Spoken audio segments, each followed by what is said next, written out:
بسم اللہ الرحمن الرحیم۔ شروع اللہ کے نام سے جو نہایت مہربان اور ہمیشہ رحم فرمانے والے ہیں۔ ہزاروں کروڑوں درود و سلام اس ذات ہستی پر جو باعث رحمت بھی ہے اور باعث برکت بھی۔ میرے بہت ہی پیارے بھائی اعظم نذیر تارڑ صاحب، کون ہے؟ شیخ گلزار احمد صاحب، بھائی شعیب اللہ، علی آصف، عابد فیاض صاحب بھی تشریف رکھتے ہیں، تمام کاؤنسلرز، بزرگوں، بھائیوں، بچوں، السلام علیکم۔ سب سے پہلے تو مجھے اس بات کی اتنی خوشی ہے کہ ماشاءاللہ آج حافظ آباد سے ہماری کیمپین کا باقاعدہ آغاز ہوا ہے، اور حالات آپ دیکھیں کہ اتنی ٹھنڈ اور اتنی سردی میں اتنی بڑی تعداد میں لوگ آئے ہیں، اور میں جذبہ بار بار حنیف طور صاحب تالیاں بجوا رہے تھے، میں کیا لوکاں دا ہاتھ نکلے کچھے چھوٹے تالیاں بجانا۔ مطلب اتنی سردی میں ہم یہ اتنا بڑا اجتماع کرنا کوئی آسان کام نہیں ہے، اور میں زیادہ لمبی بات نہیں کروں گی، میں اعظم کو موقع دوں گی کیونکہ میں آپ کے پاس ہوں۔ اس کے بعد مار حبیب صاحب کا بھی جلسہ ہے۔ ماشاءاللہ میرے بھتیجے نے تقریر کی، اور جو جذبہ میں نے دیکھا، جتنے کام اس نے گنوائے نا، اس کے جواب میں کہہ رہی تھی کہ انہاں کماں تو بعد موڑ بھی بھائی شعیب رسے رہندے نے، وہ آندے کہ جننے کام تھے وہ انہیں کدائیوں نہیں ہوئے۔ لیکن نوجوانوں میں آج سٹیج پہ ماشاءاللہ ہماری اگلی نسل جو ہے اس کے بہت زیادہ نمائندے بیٹھے ہیں، اور اللہ تعالیٰ ان کو زندگی دے، ان کو کامیاب کرے، اور ان کو بھی اپنے بڑوں کا نام روشن کرنے کی توفیق عطا کرے۔ میں دو باتیں کروں گی۔ ایک تو یہ کہ ابھی ہمیں یہ پتہ نہیں ہے کہ ہمارا مد مقابل کون ہے۔ پی 38 میں کیمپین ہو رہی ہے، اور ایک دو لوگ کیمپین کر رہے ہیں۔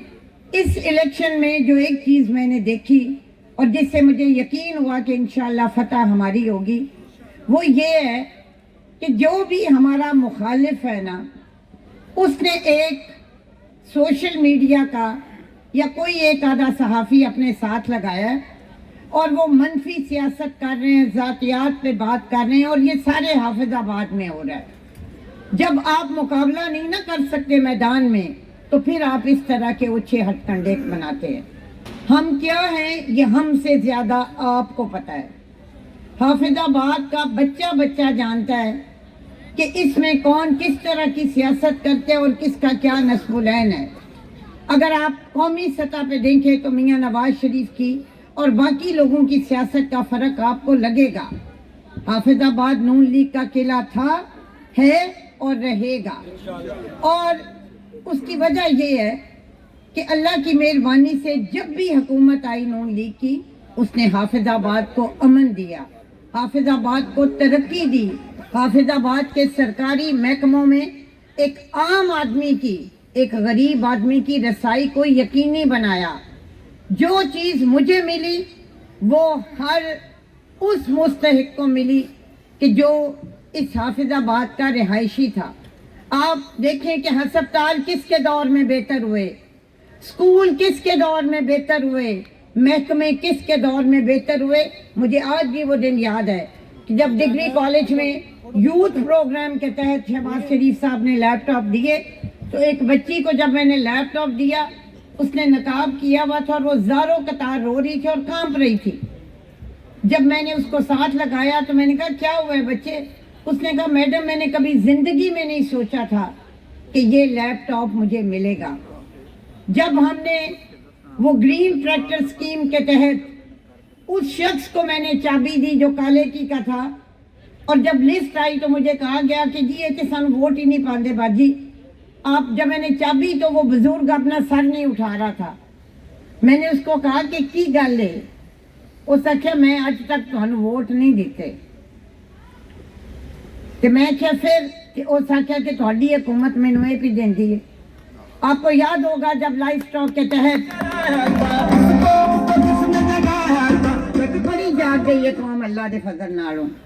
اچھا اس کے بعد یہ ہوا کہ آپ کو یاد ہوگا کہ جو بیواؤں کو جو گائے ملی بھینسیں ملی اس میں بھی یہی ہوا. سو میرا کہنے کا مطلب ہے کہ جو چیز آئی وہ بلا تفریق ہر مستحق کے گھر پہنچی.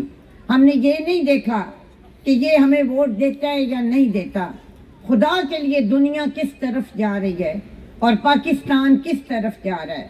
ہمیں ایسے لوگوں کو منتخب کرنا ہے جو عوام کا سوچیں, جن کی سوچ اجتماعی ہو, انفرادی نہیں ہو. کیا کیا عمران خان نے؟ جس دن سے وہ وزیر اعظم کی کرسی سے ہٹا ہے, ایک پاگل پن کا دورہ اس کو پڑا ہے اور پورے ملک کو اس نے دگنی کا ناچ نچا دیا. یہ کیا طریقہ ہے؟ دو ہی قدریں مجھے مشترک لگتی ہیں. آپ کو پتہ ہے نا کہ جب ابلیس کو جنت سے نکالا تو اس نے کیا کیا, اور اس کے جو ووٹر ہیں, سپورٹر ہیں یا اس کے ماننے والے ہیں, انہوں نے اپنے دماغ بند کر دیے ہیں. یا ہمارے مخالفین بھی کہہ رہے ہیں کہ میرے 9 بیٹے ہیں, میں 9 قربان کر دوں گا پی ٹی آئی پہ. کسی نے بندے دے پتر تے کرو تے سمجھ بھی آوے. اور دوسرا میری ایک اور گزارش ہے کہ کوئی بھی آپ کا زندگی میں امتحان آئے, اس کا ڈٹ کے مقابلہ کرنا چاہیے, اس کے لیے بھاگنا نہیں چاہیے. یہ وہی جیلیں ہیں کہ جس میں مسلم لیگ نون کے لوگ بھی رہے. یہ وہی پرچے ہیں جو ہم سب نے جھیلے, لیکن ان کی طرح کوئی بھاگا نہیں ہے. انشاءاللہ تعالی اللہ تعالی ہر آنے والے دن کے ساتھ آپ دیکھیے گا کہ آپ کو میدان میں سوائے مسلم لیگ نون کے کوئی نظر نہیں آئے گا. کسی کی اپیل منظور ہوتی ہے نہیں ہوتی, ایک لڑتا ہے 2 لڑتے ہیں, پوری فیملی لڑتی ہے, ہمیں کوئی فرق نہیں پڑے گا. اور انشاءاللہ تعالی ہم مقابلہ کریں گے. میں آخر میں اپنے میزبانوں کی بھی شکر گزار ہوں, اور اعظم کی خاص طور پہ کہ اتنی مصروفیت کے باوجود اس نے وقت نکالا, اور اللہ کی مہربانی سے کل جو آخری قلعہ تھا وہ بھی سر کی, اور میاں نواز شریف صاحب اہل ہوئے, اور اب ان کی تاحیات نااہلی ختم ہوئی. اور اس کی کوشش ہوتی ہے کہ کسی نہ کسی طریقے وہ حافظ آبادی اس زمین کا, اس سرزمین کا سن آف سوائل جس کو ہم کہتے ہیں, بیٹا ہونے کا حق ادا کرے. انشاءاللہ تعالی اللہ تعالی ہمیں فتح دے گا. لیکن شرط یہ ہے کہ آپ میں سے ہر شخص اپنی اپنی جگہ پہ اپنے اپنے محلے میں محنت کرے, اور جو مخالف لوگ ہیں ڈیفینسو نہیں ہونا کسی صورت. اور جو یہ خوف ہے نا کہ پتہ نہیں 8 فروری نو کی ہونا ہے, الیکشن ہونے نے یا نہیں ہونے, الیکشن بھی ہونے نے, اور 8 تاریخ نو صندوقڑی چو کی نکلنا ہے. بہت مہربانی اس عزم کے ساتھ کہ جب اپنا قافلہ عزم و یقین سے نکلے گا, جہاں سے چاہیں گے رستہ وہیں سے نکلے گا. وطن کی مٹی مجھے ایڑیاں رگڑنے دو, مجھے یقین ہے کہ چشمہ یہیں سے نکلے گا. جتنے بھی برے حالات ہیں انشاءاللہ تعالی چیزیں بہتر ہوں گی. آپ ایک دفعہ, 4تھی دفعہ بلکہ مسلم لیگ نون کا وزیر اعظم میاں نواز شریف ہونے دیں, آپ دیکھیں چیزیں بہتر ہوں گی. بہت شکریہ. اچھا ایک چیز مجھے اچھا ہوا خوشنود نے یاد کرائی.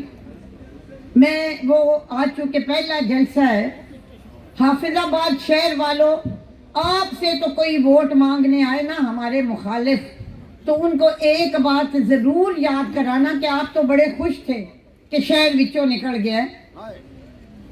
مطلب انہوں نے شکر کیا, اور اس کو نکلوانے میں بھی جو لوگ تھے مجھے پتہ ہے ان کا, اور یہ ان کا خیال تھا کہ ان کا الیکشن 1 سائیڈڈ ہو گیا کیونکہ شہر نکل گیا.